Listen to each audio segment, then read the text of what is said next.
내 집과 내 나라가 내 앞에서 영원히 보존되고 내 왕위가 영원히 경고하리라.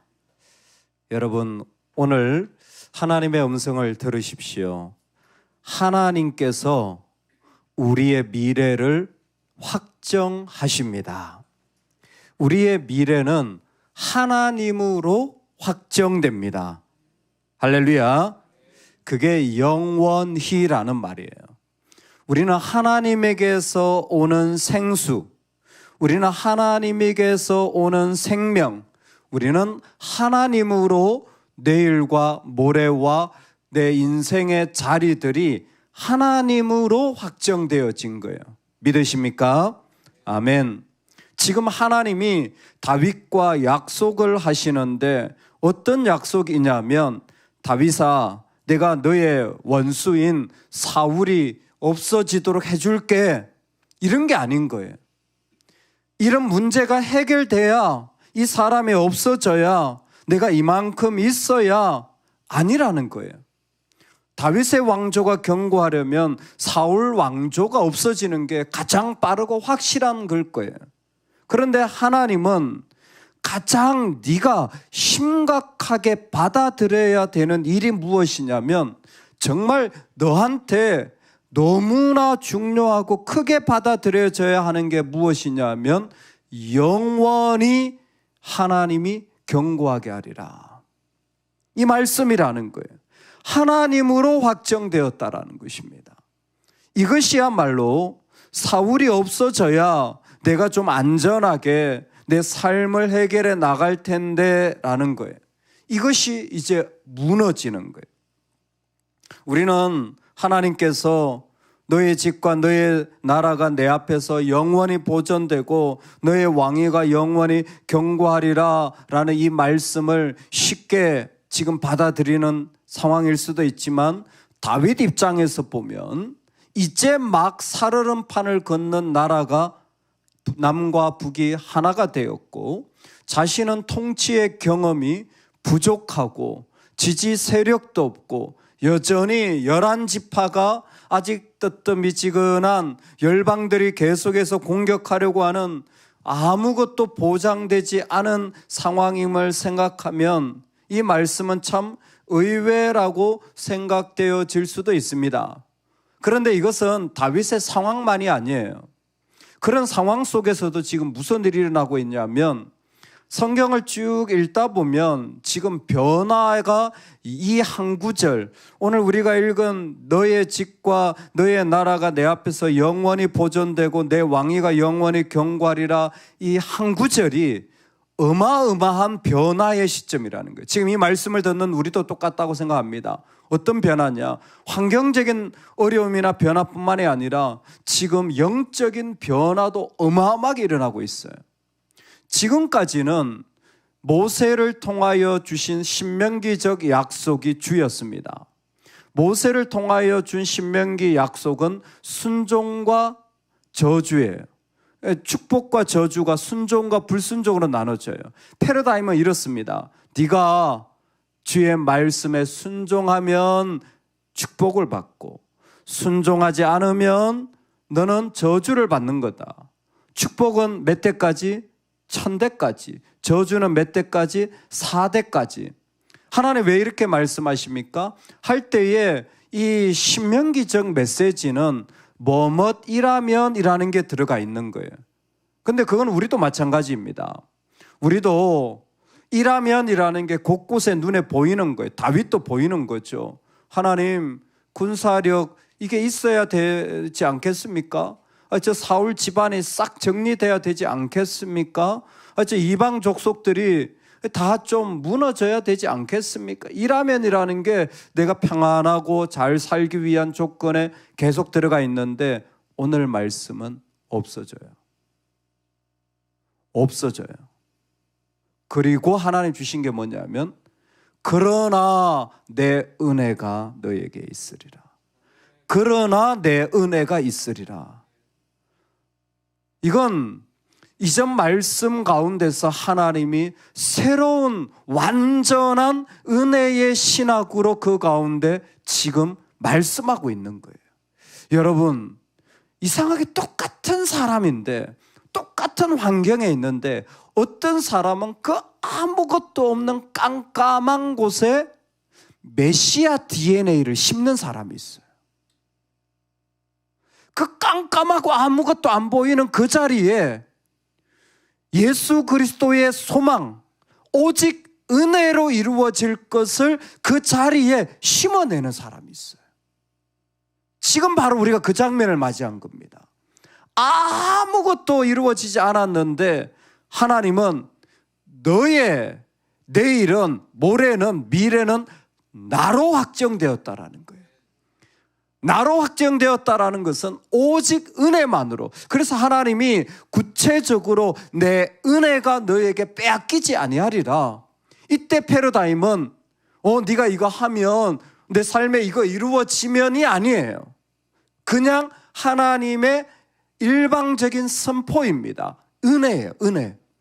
이 은혜가 그들 가운데 들어가서 이 은혜로 말미암아 이루어지는 거예요. 그래서 로마서는 그러므로 사람의 의롭다 하심을 얻는 것은 율법의 행위에 있지 않고 믿음으로 되는 줄 우리가 인정하노라. 그 말씀이 여기에 심겨지고 있습니다. 영원히 영원히라고 울려 퍼질 때에 유대주의, 율법주의, 정말 어두운 그들의 그 깊은 역사 속에 하나님은 오직 약속만으로 이루어지는 사람들을 세워가고 있는 거예요. 우리입니다. 여러분, 오늘 우리가 살아갈 때에 우리도 그 아픔과 그 고통, 그 어려움이, 깜깜함이 있는데 따라합시다. 그럼에도 불구하고 주님을 따르겠습니다. 그럼에도 불구하고 주님과 같이 걸어가겠습니다. 할렐루야. 여러분, 정말 우리에게 이 믿음이 선포되고 있습니다. 이 자리가 우리의 자리 되기를 축복합니다. 아멘. 정말 나의 미래는, 우리의 삶은 하나님으로 확정되었다. 이제는 조건이 다 사라지고 오직 한 분 하나님으로 이루어지는 세상은 그럼에도 불구하고요.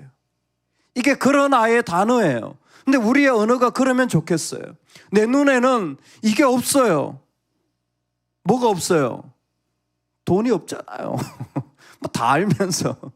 뭐가 없어요? 힘이 없잖아요. 다 알면서. 없는 게 너무 많아. 근데 그 자리에 우리는 뭘 심어요? 그럼에도 불구하고, 그럼에도 불구하고, 그럼에도 불구하고. 예, 물론 그거 세워져서 걸어가는 신앙도 좋죠. 근데 정말 믿음의 사람들은 이제 그럼에도 불구하고 주님 따라가겠습니다. 그럼에도 불구하고 주님과 같이 가겠습니다.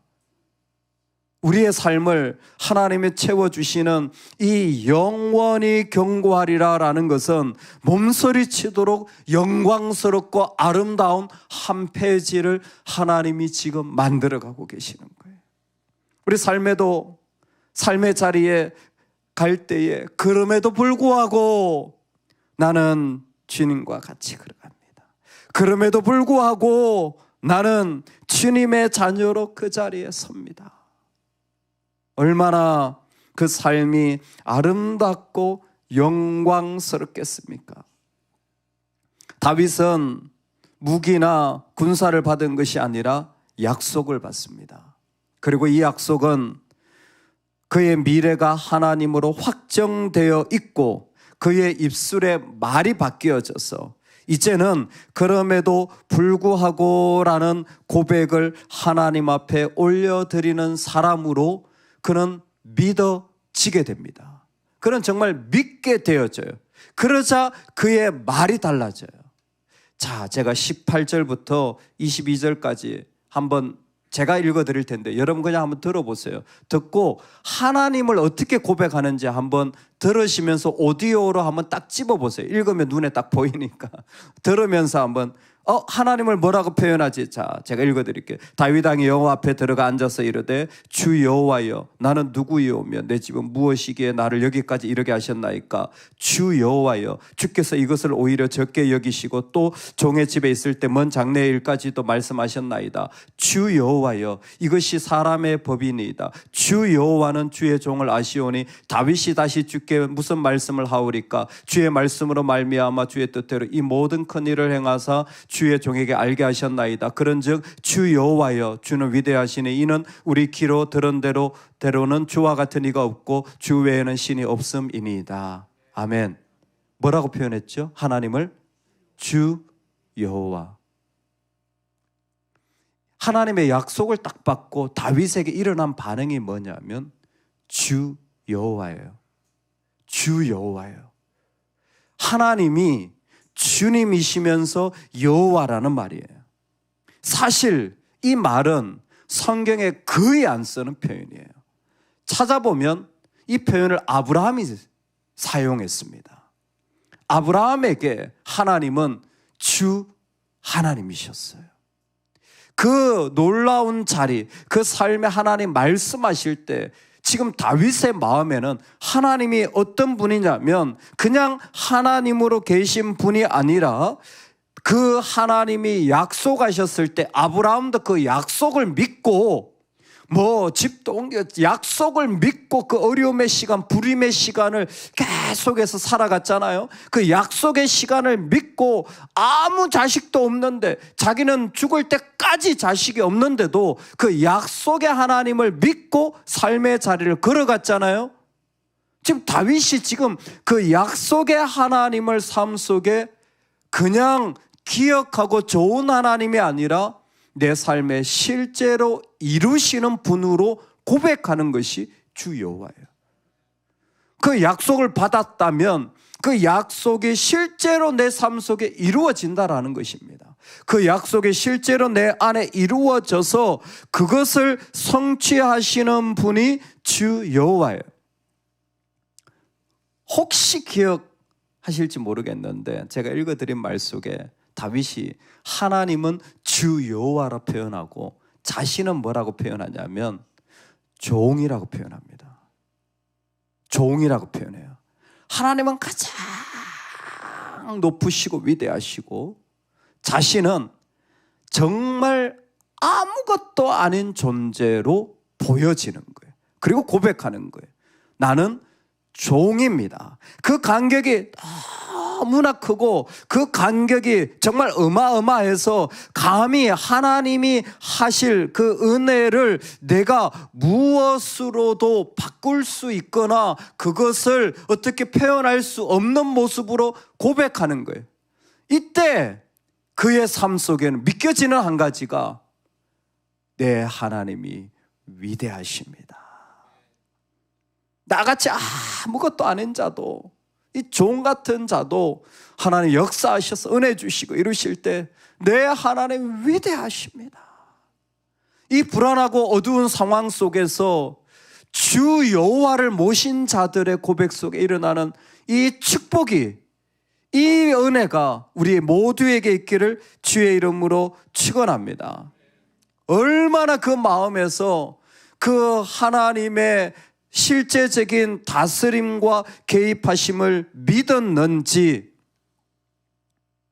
주 여호와 하나님의 개입하심을 믿고 그 사실을 마음에 품을 때에 얼마나 놀라운지, 얼마나 그 마음이 그 가운데서 터져 나오는지. 하나님은 위대하시다. 여러분, 사람이 참 신기한 게 있잖아요. 대단하고 좋고 어마어마하면 그게 입으로 나오게 되어 있어요. 진짜로 그게 나오게 되어 있어요. 그냥 막 너무 좋으면요, 막 말하지 않아도 막 그 얘기 너무 나오는 거예요. 제가 잊혀지지 않는 이야기가 뭐냐면, 예전에 어떤 목사님 한 분이, 좀 유명한 목사님이세요. 그분이 항상 설교를 하시면 손주 이야기를 하세요. 손주. 아들은 저리 가라는 거예요. 손주가, 설교만 하면 손주가 얼마나 보고 싶냐면 어디 집회를 갔다가도 손주 보러 차를 몰고 3시간을 가서 보고 오고, 본인은 집이 서울인데 그 손주가 대전에요. 저도 다 기억을 하네요, 이제 보니까. 대전에 있는데 그 손주 보려고 시간만 나면 차를 몰고 대전까지 가는 거예요. 사람이 참 그래요. 놀랍죠? 그냥 손주 보려고 하는. 나중에 그 교회 다니는 성도님 얘기를 듣게 되었어요. 목사님 그렇게 설교를 하시는. 지겹다고 그 손주. 그 손주 아주 지겹다고. 그래서 손주가 뭐 가만히 있어요. 크잖아요. 크면 또 계속 또 크는 대로 얘기를 하는 거예요. 그 손주 지겹다고.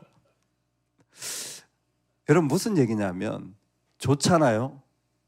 계속 나오는 거예요. 우리 인간은 속일 수가 없어요. 좋으면요 계속 나오는 거예요. 다윗에게는 그 하나님이 계속 나오는 거예요. 난 다른 건 못 믿겠어. 다른 건 불안해. 맞아요. 그런데 하나님 하면 너무 좋아. 너무 위대하신 분. 내가 심지어 실수하고 범죄할지라도 나는 하나님 그분을 신뢰해. 여러분 우리가 기도한다는 게 뭔지 아세요? 응답 받는 게 아니에요. 하나님을 신뢰한다라는 거예요. 기도를 많이 할수록 조금도 흔들림 없이 그 안에서 그럼에도 불구하고 나는 하나님이 하실 걸 믿습니다. 이게 기도하는 사람들의 특징이에요. 여러분 정말 그런 사람이 필요한 거예요. 막 난 마음에 불안하고 힘든데 그때 기도하는 사람이 옆에서 하나님이 하십니다. 그냥 듣기 좋은 말이 아니에요. 난 믿겨지는 걸 어떡해. 난 그리고 그게 좋은 걸 어떡해.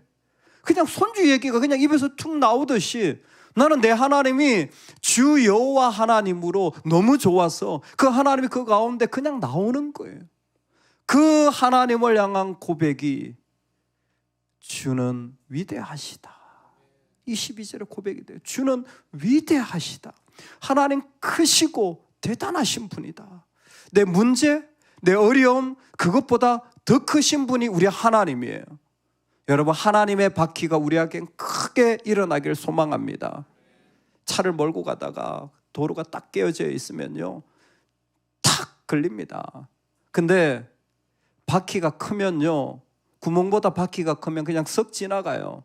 근데 바퀴보다 구멍이 크면요 그게 걸려서 못 넘어가요. 우리가 그래요. 하나님의 바퀴가 크면 내 인생에 어떤 문제가 일어나도 다 지나가요. 다 지나가요. 하나님에 대한 신뢰가 크면 어떤 문제도 문제 될 거 없어요. 어떤 어려움도 어려움 될 거 없어요. 아픔 될 거 없어요. 하나님이 계시면 다 지나가게 될 줄로 믿습니다. 하나님 위대하시기 때문에, 나보다 크시기 때문에, 하나님 대단하신 분이기 때문에. 오늘 우리는 정말 그 깜깜한 어둠 속에 유대주의, 율법주의, 그 수많은 민족주의와 끊을 수 없는 욕심과 제약의 세상 속에 하나님의 무조건적인 은혜가 심겨지는 자리를 보고 있습니다. 오늘 우리의 삶인 줄로 믿습니다. 살아가는 모든 자리에 아무 조건 없이 그럼에도 불구하고 하나님이 일하신다. 그럼에도 불구하고 하나님이 역사하신다. 할렐루야. 그럼에도 불구하고 나는 여전히 주를 위해 살겠다. 그럼에도 불구하고 나는 주님을 따라갑니다. 왜냐하면 그 주님은 주 여호와시고 나는 종에 불과한 존재, 그 하나님이 크실 때 그 일을 이루실 것을 믿고 나아갑니다. 할렐루야. 그 하나님에 대한 신뢰가 내 삶이 끝난다고 할지라도, 나는 아무것도 보지 못한다고 할지라도 하나님이 이루셔서 그 일을 완성시키실 것을 믿습니다. 오늘 우리의 고백이 되기를 간절히 축원합니다. 아멘.